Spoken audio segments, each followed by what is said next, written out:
Civil resident doctor હર્ષ પંડ્યાના આપઘાત મામલે વિનેસયુ યુનિવર્સિટીએ કડક વલણ અપનાવ્યું છે. યુનિવર્સિટીના એન્ટી રેગિંગ સેલે સિવિલ મેડિકલ કોલેજના ડીન ડોક્ટર જયેશ બ્રહ્મભટ્ટને નોટિસ પાઠવી કેસનો વિગતવાર તપાસ અહેવાલ અને જરૂરી માહિતી તાત્કાલિક રજૂ કરવા જણાવ્યું છે. અગાઉ પત્ર પાઠવ્યા છતાં અહેવાલ ન મળતા ફરીથી પત્ર લખી વિલંબ ન કરવા કડક સૂચના અપાઈ છે. સાથે જ કોલેજમાં અગાઉ રેગિંગ અંગે કોઈ ફરિયાદ કે આક્ષેપ નોંધાયા હતા કે નહીં તેની સંપૂર્ણ વિગતો પણ માંગવામાં આવી છે.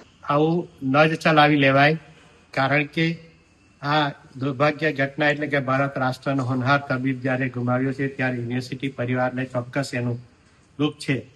પણ આવા પ્રકારની ઘટના માટે અમે ગવર્મેન્ટ મેડિકલ કોલેજ પાસેથી સંપૂર્ણપણે ઘટનાક્રમ પહેલા, ઘટનાક્રમ પછી જે પગલાઓ લીધા છે એના સંદર્ભમાં પ્રાથમિક અહેવાલ અમે માગ્યો છે કે જેથી આગળની કાર્યવાહી કરવા માટે અમને પણ સરળ રહે.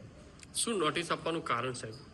નોટિસ આપવા પાછળનું કારણ એ છે કે અમારે પણ અમારા રાજ્ય સરકાર, ભારત સરકાર અને જે અમારા અધિકાર મંડળો છે તેને સ્પષ્ટ માહિતીઓ આપવાની હોય છે. એ સંદર્ભમાં વિગતવાર અહેવાલ અમે એમની પાસે માંગવામાં આવ્યો છે. તો સાહેબ કેટલી બેદરકારી, કોની બેદરકારી? આ અહેવાલ આપવાની બાબતમાં સંપૂર્ણ બેદરકારી જે છે એ એના સરકારી મેડિકલ કોલેજના વહીવટી તંત્રની છે. તો કઈ રીતે કાર્યવાહી? હવે આની અંદર જે છે તે આની અંદર હવે જે કાર્યવાહીની અંદર જ્યારે વિગતવાર અહેવાલ આવે પછી અમારે જે અધિકાર મંડળો જે છે તેની અંદર એની જે શિક્ષા છે એમાં ચોક્કસપણે વધારો જ થશે. અને આની સાથે સાથે સંકળાયેલો એ હોસ્ટેલ સમય દરમિયાનનો વ્યક્તિ, એ પછી શિક્ષક હોઈ શકે, વહીવટી કર્મચારી હોઈ શકે, કે એને આ પ્રકારની ઘટના માટે પ્રેરણા આપનાર કોઈ પણ વ્યક્તિ હોઈ શકે, જેની ઉપર આ કડકમાં કડક કાર્યવાહી કરવામાં આવશે.